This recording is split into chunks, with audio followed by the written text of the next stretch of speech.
오늘 모임이 있기 전에 한 2주 전에 우리 최호윤 회계사님과 함께 퇴직금에 대해서 어떤 내용으로 방향을 잡아야 될지, 그래서 원래 저는 독일 교회라든지 또 카톨릭 쪽, 또 한국의 또 몇 교단의 목회자의 퇴직금의 사안에 대해서 좀 세세하게 할 생각을 가지고 있었다가, 오늘은 이제 첫 시간이라서 아무래도 신학적 관점, 일반적으로 퇴직금을 어떻게 적용해야 될지, 그래서 원론적인 얘기를 하는 게 좋을 것 같고, 그 다음에 이제 최 회계사님께서 퇴직금에 대한 실제, 이게 지금 현재 법과 퇴직금의 흐름, 그 다음에 요 실제적인 것을 가지고 앞으로 교회가 이후에 교단이나 교회가 어떻게 적용해야 될지는 다음에 기회가 되면 좀 하면 좋겠다. 그래서 오늘은 저는 여러분에게 성경 전체 속에서, 그 다음에 퇴직한 목사님들, 성직자들을 바라보는 관점이 어떻게 균형이 잡혀야 될 것인지, 그런 면에서 원론적인 거를 한 15분 정도 내로 좀 15분, 20분 말씀드리고, 이어서 우리 회계사님이 나오셔서 좀 실제적으로 어프로치하는 그런 시간으로 이어지도록 하겠습니다. 퇴직금의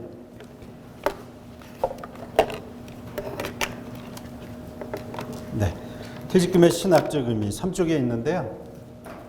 평이하게 풀어서 좀 요약하는 형식으로 말씀을 드리겠습니다.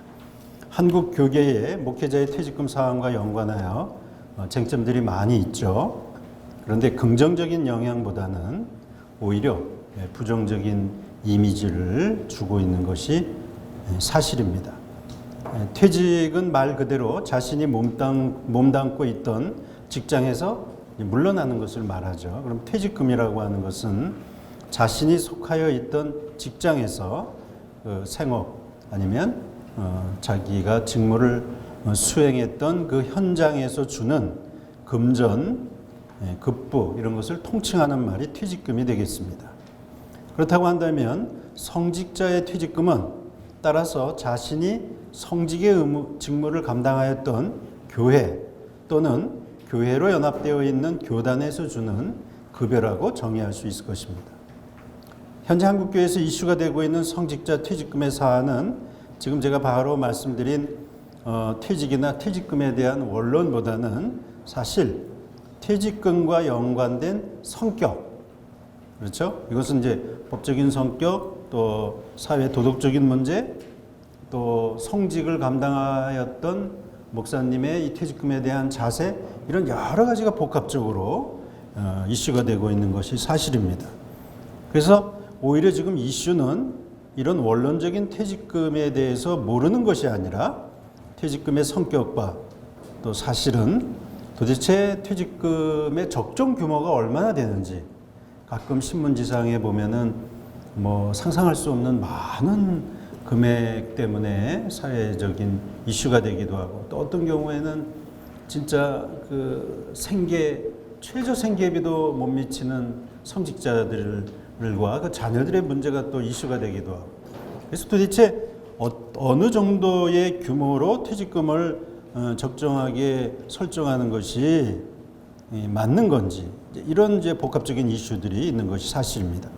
그래서 저는 오늘 신학적 관점에서 원론적인 차원에서 3가지 내용에 국한하여 간략하게 살펴보는데, 첫째는 노년기에 들어선 성직자의 존재 가치, 둘째는 성직자가 은퇴 후 직면하게 되는 경제적 문제, 그리고 사실 사회적으로 제일 관심이 있는 것은 성직자의 퇴직금과 연관된 이 돈의 문제, 사실 이 3번째가 도덕적으로 가장 이슈가 되는 질문이기도 하는데, 이 3가지를 간략하게 정리해 보겠습니다. 첫째, 성경을 통해서 보니까 누구나 노년층에 진입하게 된다는 것은 만고의 진리입니다.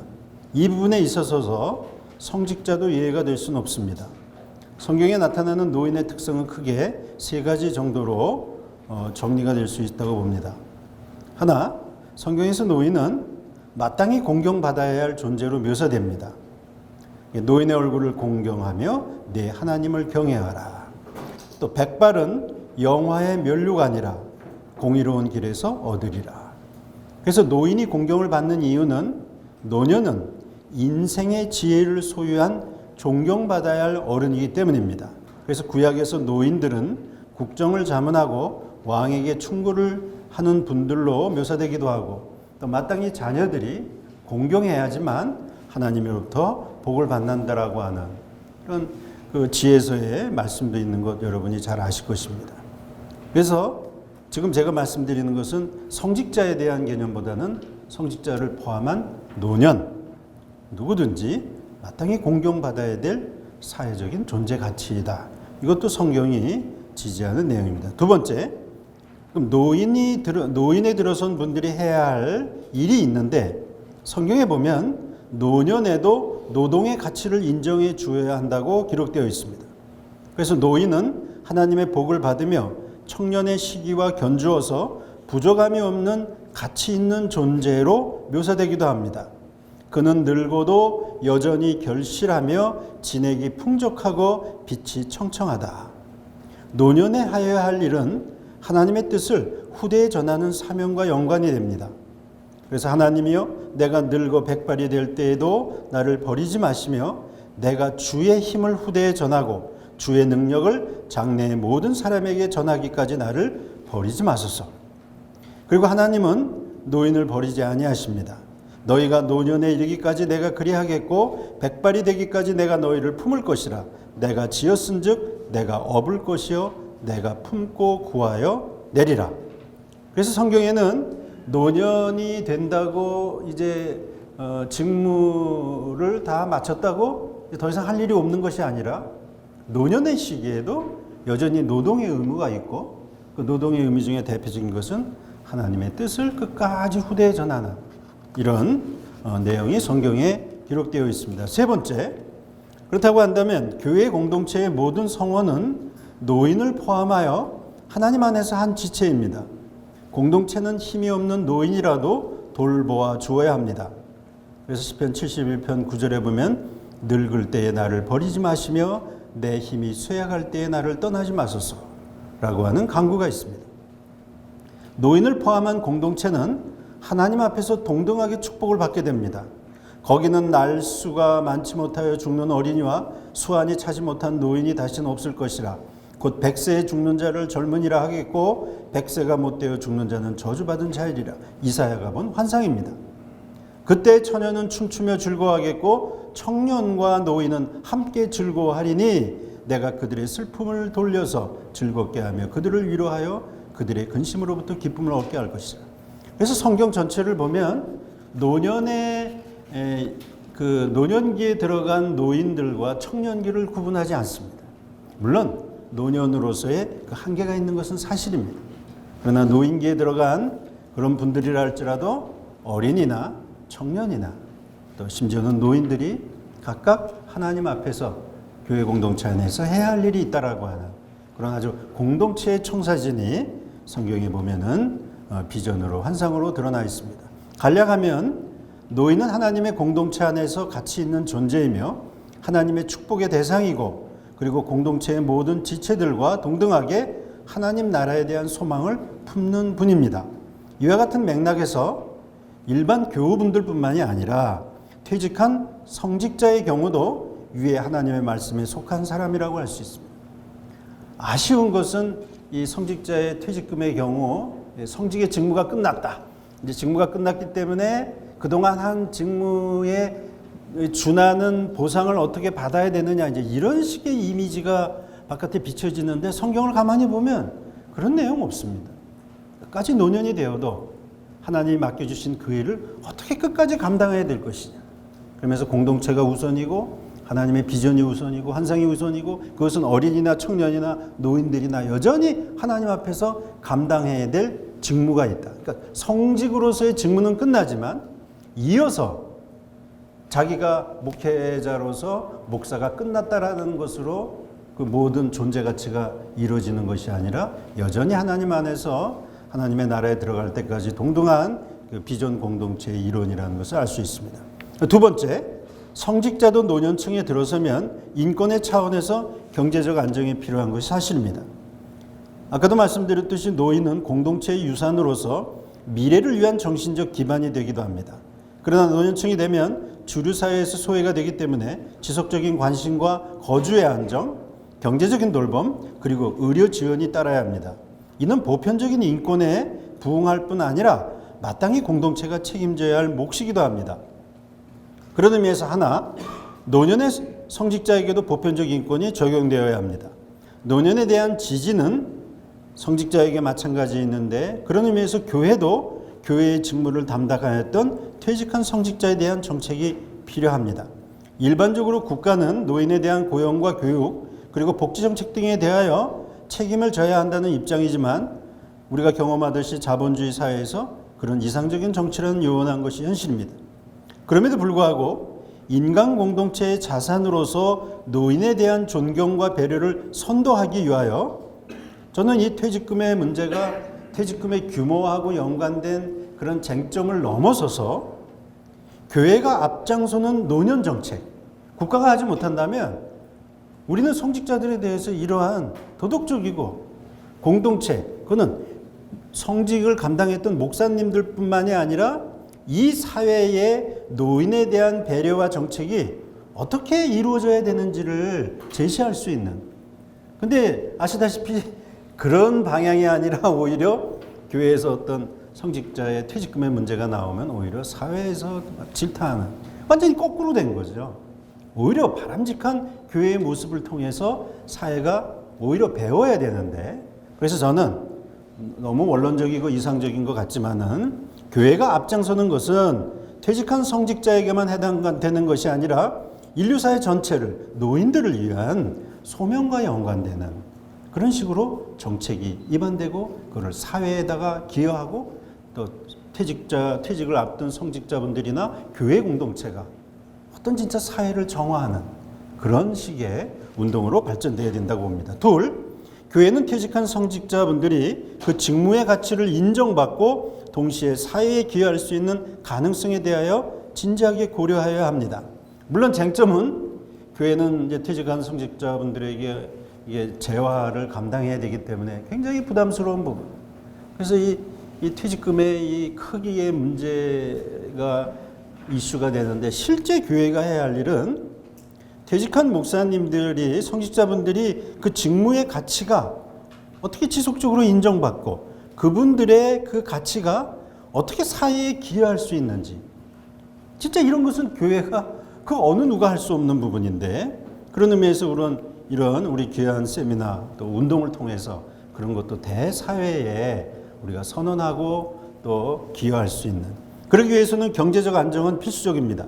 노인은 젊은 세대를 선도할 수 있는 자산이며 공동체가 배워야 할 유산이기 때문에 교회나 교단은 연금과 같은 대안을 통하여 노년의 성직자 가치가 지속적으로 재생산될 수 있도록 노력해야 한다고 봅니다. 셋, 노년에 들어선 성직자들도 가족이 없어서 홀로 남거나 경제적 지원이 없거나 적절한 의료 서비스를 받을 수 없는 상황에 직면할 수 있습니다. 근데 사실 현대 사회에서 이런 분들에 대한 이슈는 다 가려져 있죠. 실제 이런 분들에게 성직자의 퇴직금의 문제가 배려가 되고 교회 공동체가 애써야 되는데, 사실 거꾸로 진짜 관심을 가져드려야 될 이런 분들, 진짜 이런 돈의 문제보다는 평생 교회에 헌신하고 봉사하고 그리고 나서는 어느 때 자식이 없고 진짜 교회나 교단으로부터 지원받지 못한 그분들의 영적 유산과 가치를 교회가 어떻게 지속적으로 보존시켜줘야 될까, 좀 이런 이슈들도 나와야 된다고 저는 봅니다. 그래서 간략하면 퇴직한 성직자도 인간이기 때문에 심리적인 안정, 공동체의 돌봄, 의식주의 기본적 인권이 충족되는 그런 방향으로 나가야 된다고 봅니다. 마지막으로 셋째, 이제 현대 사회에서 그리고 우리 이 운동을 통해서 가장 핵심적인 쟁점이기도 합니다만, 퇴직금은 직무를 수행하였던 성직자에게 교회나 교단에서 주는 급여라고 할 때 그 성격은 소유나 소비로서 재산의 의미라기보다는 아까도 말씀드렸듯이 성직의 영적 지위를 유지하여 주는 그런 기독교 공동체의 정신과 연관이 돼야 됩니다. 사회적으로 문제가 되는 건 전혀 엉뚱한 내용이 문제가 되는데, 그 전에 성직을 감당했던 그분이 은퇴 이후에 그분의 그 영적 지위가 돈의 가치에 의해서 좌우되는 것이 아니라 기독교의 역사적인 전통과 어떻게 연결이 되는지, 이런 부분이 저희가 발굴하고 계속 이슈해야 될 부분 중에 한 부분이라고 봅니다. 그런 의미에서 하나, 성직자의 퇴직금은 재산 축적으로 비춰져서는 안 되는 것이죠. 하나님의 영광을 위하여 사용하는 재화여야 합니다. 성경은 분명히 하나님과 재물을 동시에 섬길 수 없음을 명시하고 있습니다. 하나님의 영광을 위하여 사용하는 재물의 특징은 하나는 청지기 정신과 두 번째는 이웃에 대한 사랑입니다. 저는 성직자의 퇴직금 문제도 이 정신이 전제가 되는 퇴직금이라면 문제가 될 이유가 없다고 봅니다. 재화의 규모가 아니라 혹시 성직 퇴직하시는 분들이 그분들이 또 교회에서 감당해야 될 이 몫을 내가 어떻게 청지기로서 잘 끝까지 관리할 것인가.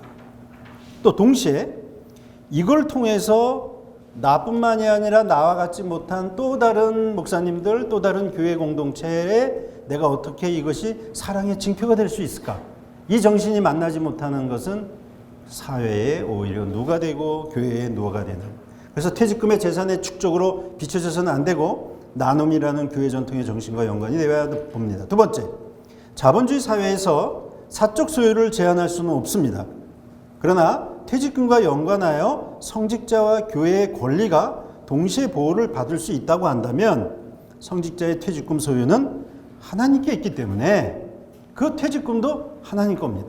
그래서 제가 잠깐 살펴봤더니 우리 목사님께서 이제 주택, 사택과 같은 경우에는 아예 교회가 퇴직하신 목사님들이 생존하시는 동안 이렇게 사용하시고 또 그 다음 목사님 오시면 이렇게 사용하시는. 그래서 이건 퇴직금 내용 자체도 교회가 지켜야 될, 목사님이 지켜야 될, 동시에 그 만나는 어떤 청지기의 정신하고 연관되지 않으면 이게 뭐 바로 사적 소유 개념, 소비 개념, 축적 개념 이렇게 되는 순간에 교회는 정신을 잃어버린다는 것이죠. 그래서 성직자의 퇴직금 소유는 하나님께 있다고 할 때 물질은 하나님이 주신 것이기 때문에 퇴직금이 세속적 돈의 가치로 전락하는 순간 교회나 성직자는 방황하게 될 것입니다. 디모데전서 6장에 있는 말씀 잘 아시는 거지만 돈을 사랑하는 것이 일만하게 뿌리가 되고 먹을 것과 입을 것이 있은즉 족한 줄로 알고 만약에 여기서 떠나게 되면 시험과 올무와 어리석고 해로운 욕심이 저희들을 흔들 수밖에 없는 거죠. 세 번째, 성직자의 퇴직금에 대한 책임은 소비의 정신과 어차피 연관이 됩니다. 어차피 어떤 규모의 재화를 받게 되면 그거를 통해서 이제 그 재화를 어떤 소비해야 되는데 그럴 때는 사회적 통념과 적절한 수준의 눈높이에 부합하여야 한다고 저는 봅니다. 이때 최 기사님께서 그런 거는 적절하게 잘 지적해 주시겠지만 퇴직금의 의무가 앞에 기독교 정신의 성경 정신에 말씀드렸듯이 사랑과 배려 그리고 나눔에 있다면 그 가치는 퇴직금의 규모에 달려 있지 않고 교회 공동체의 도덕과 윤리를 증진시키는 정신과 연관이 됩니다. 이는 퇴직한 성직자의 생활 방식이 직무 수행이 끝난 다음에도 지속적으로 교회 공동체에 영향을 미칠 수 있습니다. 퇴직금의 소비의 문제, 퇴직금과 연관된 재화의 규모는 그 퇴직한 성직자분이라 할지라도 그걸 어떻게 사용하느냐가 교회 공동체에 지속적으로 안팎으로 영향을 끼칠 수 있기 때문에 퇴직금의 수준은 교회와 사회 공동체에 긍정적인 영향을 미치며 나아가 국가사회의 노년층에 들어선 일반 노령인구 정책에도 기여할 수 있는 생산적인 소비문화, 그런 재화문화 환경을 선도하는 요소가 되어야 한다고 봅니다. 간략하면 성직자의 퇴직금은 재산 축적으로 비춰져서는 안 되고 그 수준도 사회 통념의 눈높이에 부응하는 기준이 되어야 합니다. 이는 사회적 가치를 따르자는 것이 아니라 오히려 퇴직금을 통하여 사회를 선도하려는 도덕적 사항과 연관이 되고 물질의 소유가 우리가 성경에 있듯이 우리가 각 교단 어느 교파에 있든지 우리에게 있는 모든 물질이 다 하나님께서 주신 것이라고 우리가 고백한다면 퇴직금에 대한 올바른 자세는 철저하게 하나님이 내게 맡겨주신 청지기 정신, 그것은 우리 목사님이나 또 교회나 이 청지기 정신의 근거에서 사랑과 배려, 나눔이라고 하는 이렇게 이상적인 그런 나눔의 정신으로 이어져야 된다고 봅니다. 거의 결론으로 제가 정리하면서 그럼 현대 지금 인문학에서도 이 돈의 문제하고 연관해서 정의론의 핵심의 문제는 나눔의 정신을 공유하는 공동체가 과연 가능한가? 인류 사회가 수천 년 동안에 뭐 인문학적, 뭐 철학적, 뭐 경제, 뭐 수많은 정신을 지금까지 이어왔지만 사실 수준은 굉장히 초보 단계입니다. 깨끗해야 정의하면 이 정도입니다.